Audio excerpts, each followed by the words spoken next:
है ना? हमेशा।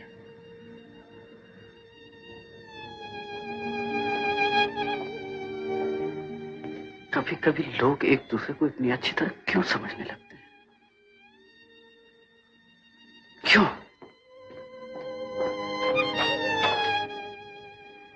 काश कि ऐसा ना होता। न बात बढ़ती और न आज तुम्हें सब कुछ छोड़ के यूं जाना पड़ता।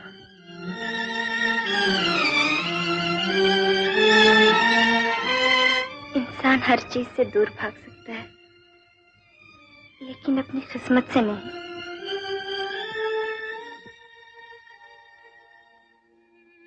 The business of filmmaking makes us all insecure, and therefore could be regarded as eccentric or difficult to live with, difficult to work with, highly intuitive, and sometimes could be very amiable and very pleasant to talk to.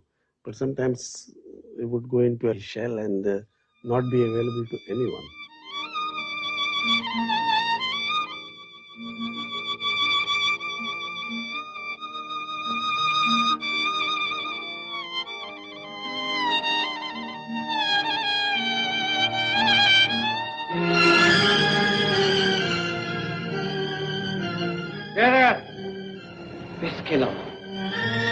I think that Kaagaz Ke Phool was a premonition of things that were to come. I suspect that what he had in mind was the market that was developing at that time in India with the emergence of stars. Everybody realized that the star was the horse, in the races, and everything centered on the star. And no longer the director was allowed to do what he wanted to do and in the time he wanted to do. For example, take 20 takes and spend a whole day trying to think of how he would conceive the scene.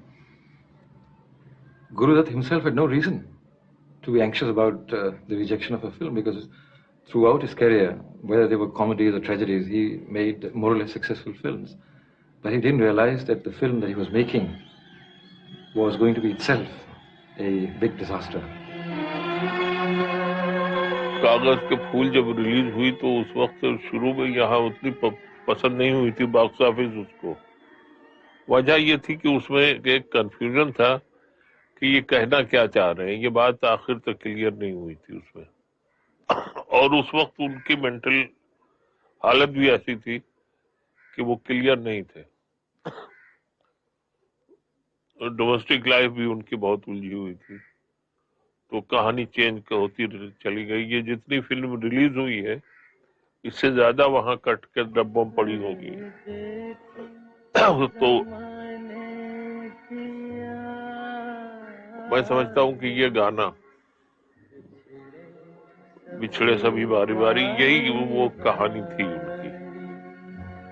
क्या लेके मिले अब दुनिया से आंसू के सिवा कुछ पास नहीं, फूल ही फूल थे दामन में या कांटों की भी आस नहीं, मतलब की दुनिया है सारी, बिछड़े सभी बारी बारी।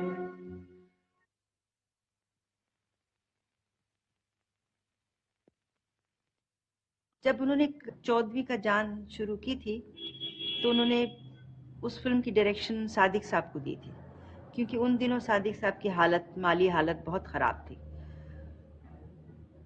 यहाँ तक कि बाद में पता चला कि उनका उससे पहले भी उनका काफ़ी घर का खर्चा वगैरह ये किया करते थे। और बहुत लोगों ने कहा कि आपने सादिक साहब को क्यों दिया है ये प्रोजेक्ट, क्योंकि आप पिछले दिनों उनकी कोई फिल्में नहीं चली, उनकी कोई मार्केट नहीं है, तो वो कहते थे गलत बात है, एक जो इंसान अच्छा है सो अच्छा है।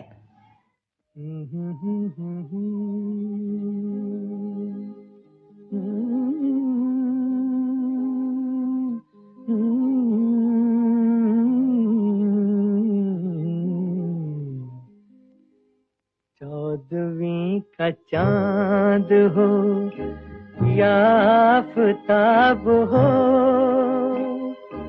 जो भी हो तुम खुदा की कसम लाजवाब हो।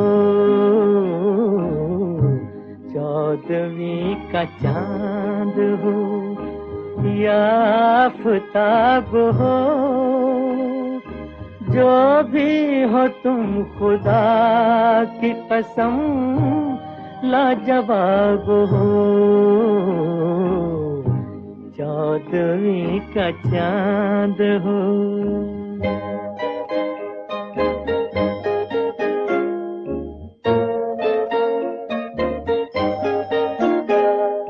जुल्फे हैं जैसे कांधों पे बादल झुके हुए, जुल्फे हैं जैसे कांधों पे बादल झुके हुए, आंखें हैं जैसे मैं के प्याले भरे हुए, मस्ती है जिसमें प्यार की तुम वो शराब हो। चौदहवीं का चांद हो या आफताब हो, जो भी हो तुम खुदा की कसम लाजवाब हो। जब उस सब्जेक्ट सोचते थे, ढूंढते थे, उनमें काफी वैरायटी हुआ करती थी। ये नहीं कि सब पिक्चरें एक ही तरह की हो रही हैं, क्योंकि सब्जेक्ट टोटली बिल्कुल वो डिफरेंट होते थे, तो उसी हिसाब से उसके कैरेक्टर्स भी अलग होते थे।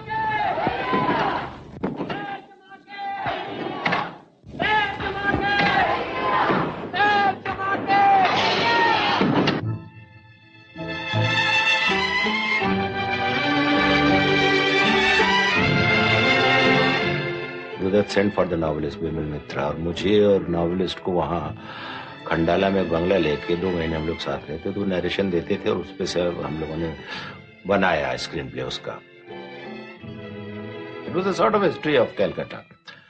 लेकिन मेन चीज जो साहब बीबी गुलाम में लगी, it was the decadence of the feudal society at the turn of the century. पहले क्या था, फ्यूडल सोसाइटी जकड़े हुई थी, उसमें ऑपरेशंस थे, यानी यहां तक था उनके नॉर्म्स, उनकी जो वैल्यूज बन गई थी, इट वाज एक्सेप्टेड। दूसरे क्या था कि उस जमाने में अपसर्ज ऑफ बिजनेस क्लास शुरू हुआ था, beginning of 20th century. Feudal society का डिकेडेंस और ये जो बिजनेसमैन और ये लोग जो इंडस्ट्रियलिस्ट और ये माइंस लेने लगे, उसमें एक सीन है कि ये तो फ्यूडल डिकेडेंस में माइंस खरीद रहे हैं, यानी दे डोंट, उनको, क्योंकि फ्यूडल तो जमीनें तो कहीं जा नहीं सकती हैं, वहां तो खेती होती रहेगी। अब माइंस में आपको देखना पड़ेगा कि भाई उसमें कोयला है कि नहीं है, और वो साहब जब कोयला खरीदने माइंस खरीद रहे हैं तो कागज पे ब्लाइंडली दस्तखत कर दिए, कबूतरबाजी कर रहे हैं, उड़ा रहे हैं, कबूतर उड़ा रहे हैं, सारा ध्यान उस पर अपना कबूतर दुश्मन तोड़ के ना ले जाए, और ये टूट रहे हैं सारी, यानी कि उसमें सब पत्थर ही निकला बाद में जो बर्बाद होते हैं, क्योंकि वो फ्यूडल डिकेडेंस ऐसी थी कि वो बिजनेस के लिए जो अलर्ट माइंड चाहिए, जो मेहनत चाहिए, वहां तो ये है कि दिन भर सो और रात को तफरी करो जाके वहाँ कोठों पे। मेरी जान, ओ मेरी जान, अच्छा नहीं इतना सितम, मेरी जान, ओ मेरी जान, अच्छा नहीं इतना सितम, मुझे छेड़ सनम, मुझे ना छेड़ सनम, हाय मुझे ना छेड़ सनम, मर गई मैं तेरी कसम, मेरी जान, ओ मेरी जान, मेरी जान, ओ मेरी जान, अच्छा नहीं इतना सितम।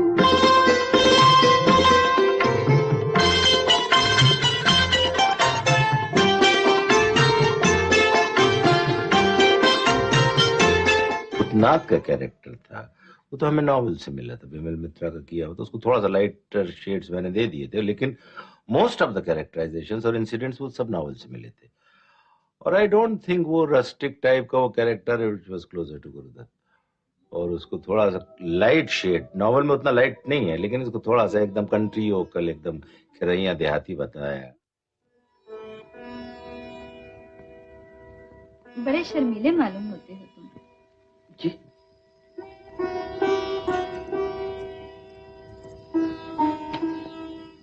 वो सब तो तुम्हें साले बाबू कहते हैं, मैं तुम्हें क्या कहूँ? भूतनाथ। भूतनाथ? हमारे पिताजी ने हमारा नाम रखा था अतुल्य चक्रवर्ती, पर उनके मरने के बाद तब हमें बुआजी वाले नाम से बुलाते हैं, भूतनाथ।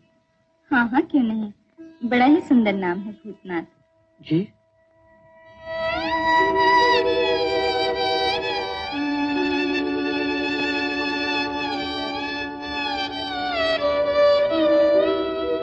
चकरा क्यों गए?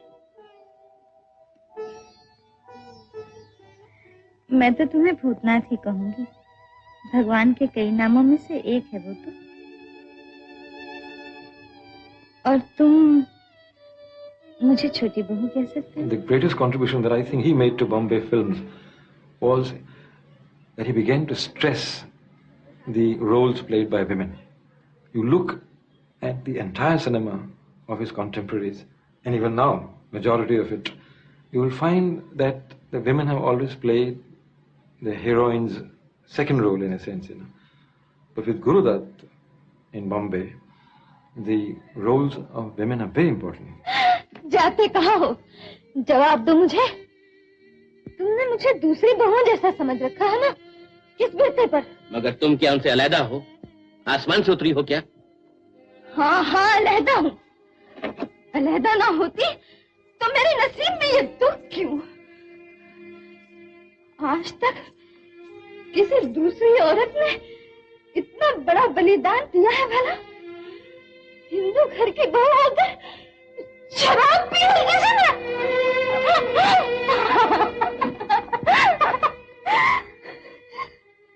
चुप क्यों?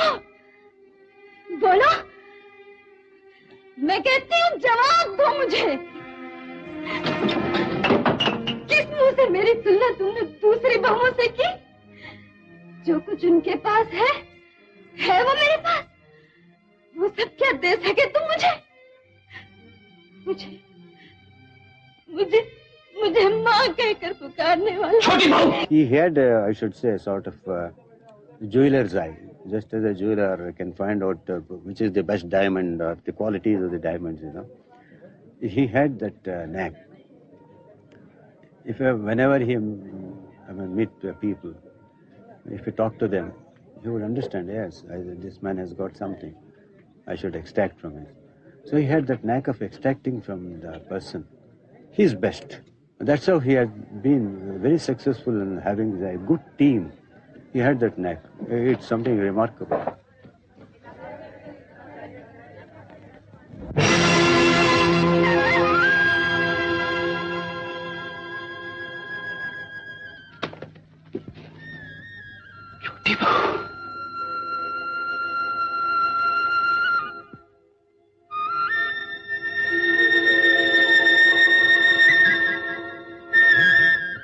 सजाना मुझे, सुना? सजाना।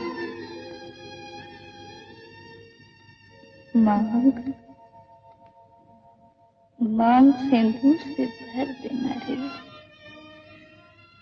ताकि लोग कह सके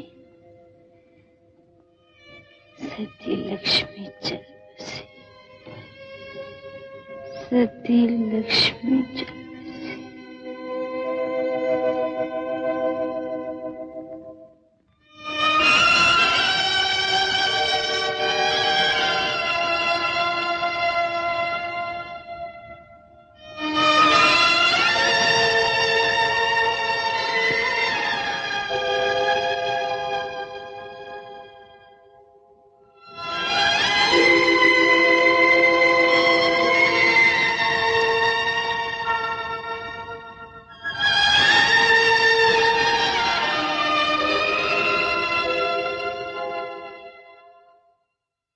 मैं शाम को 6:30 बजे पहुंचा वहां, तो अपने सीन, लास्ट सीन इसका बारे फिर भी का आएंगे कि उसका डिस्कस कर रहे थे, वो लिख रहा था मैं।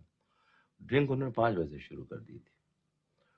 बहुत ज्यादा मॉर्बिड थिंकिंग थी, क्या बताऊं, बहुत लंबी बातें हैं काफी, तो बहुत मॉर्बिड थिंकिंग थी, लेकिन वो डिस्कस करते थे। मैं तो I was involve in the scene, वो डिस्कस कर रहा था। वो बहक जाते थे थोड़ा थोड़ा, कुछ इधर की बातें करते थे, कुछ पागलपन की बातें करते थे। एक दोस्त का जिक्र करने लगे कि एक दोस्त का जिक्र जो कि पागल खाने में उसका लेटर आया है, वो कैसे, वो कहता लेटर से बिल्कुल पागल नहीं रहता। फिर हल्के से जबान से निकल गया, अब यार अब तो ऐसा लगता है कहीं मैं पागल ना हो जाऊं। मैं कहा कैसी बातें कर रहे हैं, कैसे आप क्यों पागल होंगे? तो he was very very disturbed. 1 बजे रात तक मैं उनके साथ था, खुले नहीं। And if I had known he is going to do that mad thing, तो मैं उन्हें छोड़ के आता भी नहीं। मैं समझा ठीक था, मैं तो I was so involve in finishing the scene, last scene. उसके पहले रात को खाना खाने के उन्होंने नहीं खाया, उन्होंने कहा brother if you don't mind I would like to retire. The moment I heard the news, of course I was a little oppressed, I mean, completely down with my mood. I couldn't even reply on the phone. What has happened? How could it happen? And after some times, maybe you may call it selfishness, I thought my technique is also gone with him. And I thought I lost a good person and also my technique. He was lying in a very peculiar position when he had died. I remember his one leg was, it was as though he was about to get up from the bed. And there was an unfinished novel by his bedside. And the lights were on, the fan was on. And his mouth was open.